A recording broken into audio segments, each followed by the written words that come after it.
દુઆ કરવા માટે રામદેવજી મહારાજના દરબારમાં આવીને પછી આ આરતી એણે આ રાગમાં ગાય, પછી જુદા જુદા રાગમાં બધાએ ગાય. એનો મૂળ રાગ તો આ પ્રમાણે છે. લાસા ને સગુણા ઉતારે હરિની આરતી, હરજી ભાઠી રે રૂડો સમર ઢલે રે બાબા રામદેવની આરતી. પછી બધાએ જુદા જુદા રાગમાં ગાય. 18 વરણ આને માને છે. મુસલમાન માને, હિન્દુ માને, ગોરા માને. રામદેવજી મહારાજ નિર્વાણ પદ લઈ લીધા પછી અંગ્રેજોનું શાસન આવ્યું અને રામદેવજી મહારાજ રામદેવરા રેલવે સ્ટેશન છે રણુજા, ત્યાં ટ્રેન ઊભી નહોતી રહેતી અને ભક્તજનોએ બાબાને પ્રાર્થના કરી કે બાબા જેસલમેર ઠેઠ ઉતારે, ત્યાંથી એમ આવીએ તો વાર લાગે તો કાંઈક કરીને. એમ કહે છે કે પોકરણગઢમાં આવતા ટ્રેન અટકી ગઈ અને બધા ભેગા થયા અને કઈક કારીગરોને બોલાવ્યા, એન્જિન ચાલુ ન થયું. એક રામદેવજી મહારાજનો ભક્ત હતો, એને ગોરાને કીધું કે એક કામ કરો, શું આ બાબાની દરગાહ પાસે તારો ટોપ ઉતારી અને તું એને પગે લાગને તો ગાડી હાલે. અને કહે છે કે ગોરા લોકોએ ટોપ ઉતાર્યો. અરજી ભાઠીએ લખ્યું, હિન્દુ મનાવે મુસલમાન તાએ આવે, ગોરા સારે ટોપ ઉતારે જીવે, ખમા ખમા ખમારે કંવર અજમલ. મારો કહેવાનો ભાવાર્થ કે ચારેય દિશામાંથી હરિ પ્રગટ થાય છે. ભગવાન શિવ ઉત્તર દિશા તરફથી રામદેવજી મહારાજના દિવ્ય રૂપના દર્શન કરવા માટે આવે અથવા તો દર્શન દેવા માટે આવે. પણ સંતો બતાવે છે કે રામદેવજી મહારાજની પાસે ભગવાન શિવ ધર્મની ચર્ચા કરવા માટે આવે છે. કારણ કે આ સનાતન ધર્મની સ્થાપના કરનાર કોઈ ગણો તો એ છે ભગવાન શિવ અને શક્તિ, જેણે આ નિજાર ધર્મની સ્થાપના કરી. એના પ્રમાણ છે. માર્કંડ પુરાણમાં બતાવે છે, એજી ગુરુ મારા યસલ જુગમાં એનો તો રે આધાર, આ 50 કરોડમાં પાણી.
શક્તિ, નિરંજન, બ્રહ્મા, વિષ્ણુ અને મહેશ 5 જણા થયા. એજી ગુરુ મારા પંચે મળીને કર્યો રે આરાધ, નિજ ધર્મ તેદી આવ્યો રે, તેદી ધરતી ના રે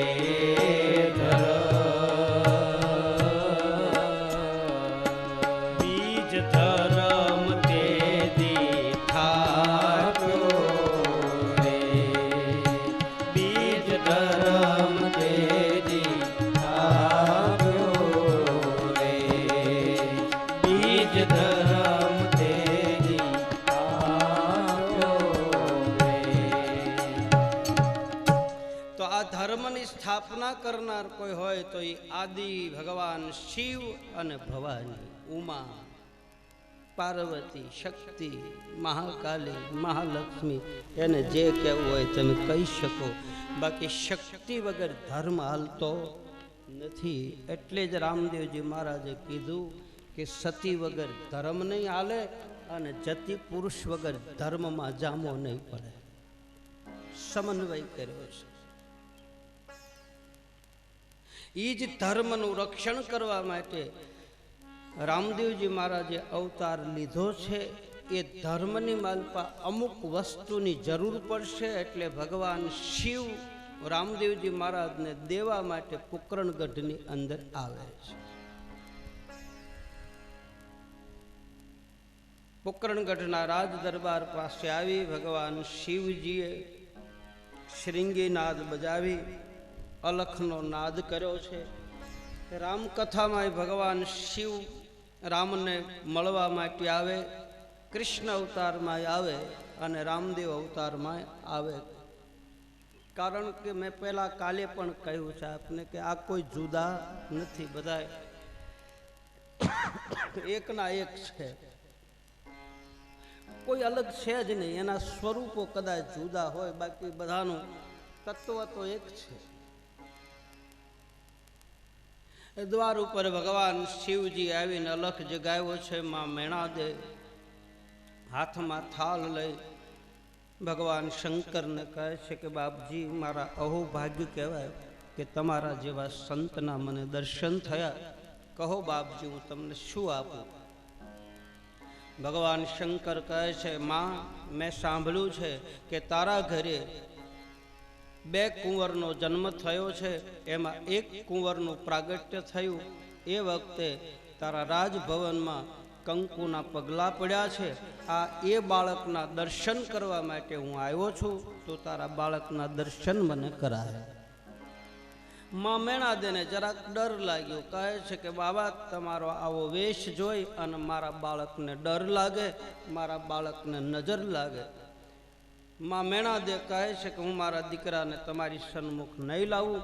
ભગવાન શંકર કહે છે, જ્યાં સુધી તું દર્શન નહીં કરાય ત્યાં સુધી હું અહીંથી જાશ નહીં. ભગવાન શિવજી અડિંગો જમાવી પોકરણગઢના દરબારમાં બેઠા છે. માં મેણાદે ના પાડે. ભગવાન શિવજી અને માં મેણાદે ચર્ચા કરે. એ જ વખતે અજમલજી મહારાજ બાજુમાંથી પસાર થઈ નીકળે. માં મેણાદેને કહે છે કે દેવી, આપણે ત્યાં વગર બોલાવે કોઈ સાધુ, કોઈ સંત, કોઈ ફકીર વગર બોલાવે આવી જાય તો સમજી લેવાનું કે હવે આપણા ભાગ્યના દરવાજા ઉઘડવાની તૈયારી છે. આમંત્રણ આપો ને આપણી ઉપર પ્રેમ હોય ને વારે વારે આવે તો આપણા અહોભાગ્ય કહેવાય. બાકી એની મેળાએ કોઈ સાધુ, સંત, ફકીર આવી જાય, એમાંય મારો ને તમારો સદગુરુ જેદી આવી જાય તેથી સમજી લેજો કે હવે આપણા ભાગ્યના દરવાજા ખુલવાની તૈયારી છે. એ સાંભળ સજની, મારો સદગુરુ ઘેરે આવ્યા રે. સાંભળ સજની, સદગુરુ ઘેરે આવ્યા રે. સાંભળ સજની, સદગુરુ ઘેરે આવ્યા રે. સાંભળ સજની,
સંત આવી જાય, સાધુ આવી જાય, મિલે કોઈ એસો સંત ફકીર કે પછી પહોંચા દે ભાવ દરિયા કહેતી.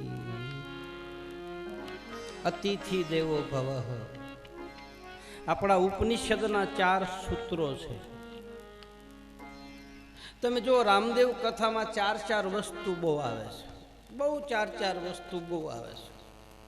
આપણી કથા શરૂ થઈ ને ત્યાંથી 4 વસ્તુ શરૂ થઈ. ધર્મના 4 પાયા, પછી 4 યુગ, 4 દિશા, રામદેવજી મહારાજનું નામ 4 અક્ષરનું, 4 વેદ, 4 શંકરાચાર્ય, 4 દિશા, 4 ખૂણા, 4 પુરી, જગન્નાથપુરી, કાંચીપુરી, અવંતિકાપુરી, દ્વારકાપુરી, 4 પ્રકારની પૂરી દર્શન કરવાની, 4 ધામની જાત્રા જે કહે, અને ખાવાની 4 પૂરી, ગળી મોળી તીખી ખારી, બાકી બધા પૂરા. મિષ્ટાન બંધ કરવા કોના વિશાલ વાગે તમારે? મોબાઈલ સ્વિચ ઓફ રાખજો, નહીતર 50-500 રૂપિયા દંડ થશે. જેની મોબાઈલની રિંગ વાગશે એના પગારમાંથી પૈસા કપાઈ જશે.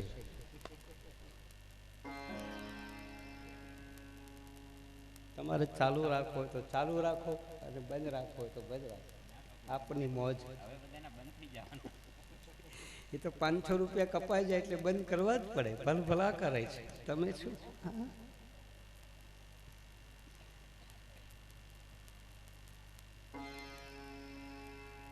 ઘરેથી ફોન હતા? શું હતું તારે ઘરના ફોન? બોલા ઘરે ફોન હોય ને આવે બાપુ. હા, ન હોય ને મારે કોઈ ના નથી આવતા. મારે તો આજ બપોરે કથા ઓલી ટીવીમાં આવે ને તે કથા બપોરે બની હતી ને તે બાપુ મામા 12:30 ફોન આવ્યો, બાપુ આજ કથા કેમ નથી આવતી? મેં કીધી મને શું ખબર, હોવા દે. આજ કે કથા નથી આવતી ટીવીમાં. રોજ આવે છે કલાક 2 કલાક આવે છે રોજ, 12 થી 2. GTPL ઉપરમાં 555 નંબર ઉપરમાં કથા આવે છે. મારે તો એના ફોન આવે ને કા લેણાવાળાના આવે કે બાપુ કથા કરીને આવો, કેદી દેવો. અતિથિ દેવો ભવઃ. 4 વસ્તુ બહુ આવે. જો માતૃદેવો ભવઃ, પિતૃદેવો ભવઃ, આચાર્ય દેવો ભવઃ અને અતિથિ દેવો ભવઃ. ઉપનિષદના 4 સૂત્રો છે. 4 દિશા, 4 વાણી, 4 ખાણી, 4 પીણી, 4 પ્રકારના જીવાત્માઓ, 4 વેદ, 4 અવસ્થા, જાગ્રત, સ્વપ્ન, સુષુપ્તિ અને તુરિયા, 4 આંખું, 2 આ દેખાય ઈન, 2 માલપાની. આ બંધ થાય ત્યારે માલપાની ઉઘડે. જ્યાં સુધી આ ઉઘાડી હોય ત્યાં સુધી માલપાની આંખી ઉઘડે નહીં. ઓટોમેટિક દરવાજા આ બંધ થાય ને પછી જ માલપાથી આંખ ઉઘડે. અને માલપાની આંખી ઉઘડે ને તારે ધ્યાન લાગે, ત્યાં સુધી ધ્યાન લાગતું નથી, ત્યાં સુધી સમાધિમાં પોગાતું નથી. એવું બધું કહે છે બધા. ધ્યાન કરતા હોય એને ખબર હોય. આપણે તો ધ્યાન રાખીને હાલી છીએ, ધ્યાન થતું નથી. કોના ધ્યાન કરવા આમાં મારે?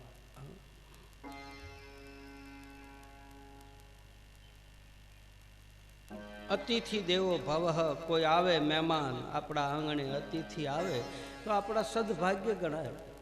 જે તિથિએ જાણ્યું ન હોય ને અજાણી તિથિએ કોઈ આવી જાય તો સમજી લેવાનું કે આપણા ઘરે ન જાને કિસી રૂપ મેં નારાયણ મિલ જાય. કયા રૂપમાં કોણ આવ્યું કેમ ખબર પડે? આવે એને આવકારો આપો, પાણી પાવ, રોટીનો સમય હોય તો રોટી ખવડાવો, અને કાંઈ ન હોય તો હાથ જોડીને સીતારામ કરો. અતિથિ દેવો ભવ. આપણા લોક સાહિત્યકારો ભગત બાપુ કવિ કાગ લખે છે, હેજી તારા આંગણિયા એ પૂછીને જે કોઈ આવકારો મીઠો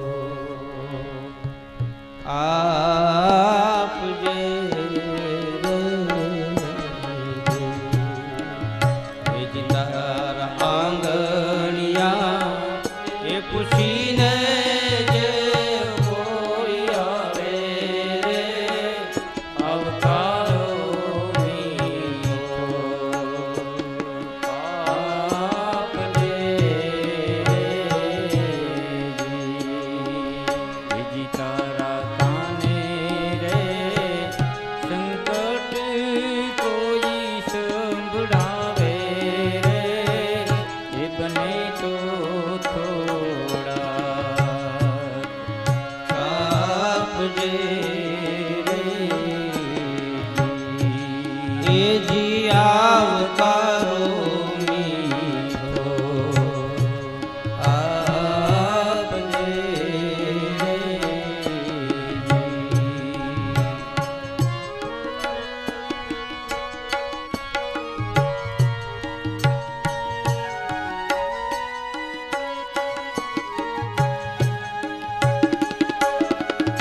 આડું નવ જોજે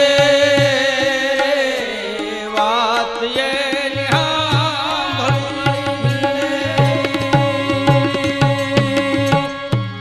આડું નવ જોજે એન ધીરે રે એ ધીરે તું બોલવા દે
કથા જીવન સુધારે, કથા જીવન બગાડે નહીં. મહેમાન આવે અને બેહારો, આવકારો આપો, પાણીનો કળશો પાવ, અતિથિ દેવો ભવ. આ તો બધું ભાગ્યમાં હોય. તો જો એક વાત યાદ રાખજો, સાધુ, સંત, બ્રાહ્મણ, ભક્તિ, હારી સંતતિ એટલે કે હારા દીકરાઓ, સંપત્તિ, ઘરનું માણા, બેન ને ભાઈ હારા હોય, ભાઈ ને બેન હારા હોય. આ 7 વસ્તુ છે ને ગયા જન્મની કમાણી હોય અને મારા ને તમારા ભાગ્યમાં હોય ને તો જ આ સારું મળે, નહીંતર સારું મળતું નથી. છોકરાઓ હારા થયા હોય તો સમજી લેવાનું કે અમારા ગયા જન્મની કમાણી છે. ઘરનું માણા જતી અને સતી બે સમજી વિચારીને ધર્મના પંથ ઉપર હાલતા હોય તો સમજી લેવાનું કે અમારા બેયની ગયા જન્મની કમાણી છે કે અમને જોડ મળી, અમને સજોડ મળી. જોડે સજોડે જેનર જાગ્યા, મન મેવાશીને મારી, ગત ગોરા અલખની કાજે, નીમ લિયા જેણે નિજારી સવારમ બાપો બતાવ્યા. સંપત્તિ મળી હોય તો સમજી લેવાનું કે ગયા જન્મની કમાણી છે. દીકરાઓ હારા થયા હોય તો સમજી લેવાનું કે ગયા જન્મની કમાણી. દી વાળે દીકરીઓ કાં ધોરીને કાં ધરા, નહીતર ઓલા વનના ઝાડવા, બાકી ખાલી ઓલા તલહરા તો ખરા. તલહરાથી સાદ ન થાય. તલહરા, તલનો પૂળો એને તલહરા કે એનાથી સા બનતા બહુ વાર લાગે. કારણ કે એક પૂળો નાખો ને હજી તો આમ જગે જગે ઉભરો આવે ત્યાં પાછું શાંત થઈ જાય, તાપ ઓછો થઈ જાય. ઓલે બીજો પૂળો નાખો એટલે તલહરાના તાપથી કોઈ દી બાજરાનો રોટલો થાય નહીં, તાવડી તપે જ નહીં. એમાં તો બાવળિયાનું લાકડું મૂક્યું હોય ને તો એનાથી તાવડી ફટલીને તપે. તલહરાથી 5 જણાના રોટલા બનાવી જોજો, લ્યો બાજરાના બને. હજી તમે લોટ મહોલો ત્યાં તાપ પૂરો થઈ જાય. વળી પાછો બીજો પૂળો નાખો, આમાં પીંડો કરો ત્યાં પાછો તલહરાનો પૂળો બીજો, વળી ટિફિન તૈયાર કરો ત્યાં તાવડી ઠરી જાય.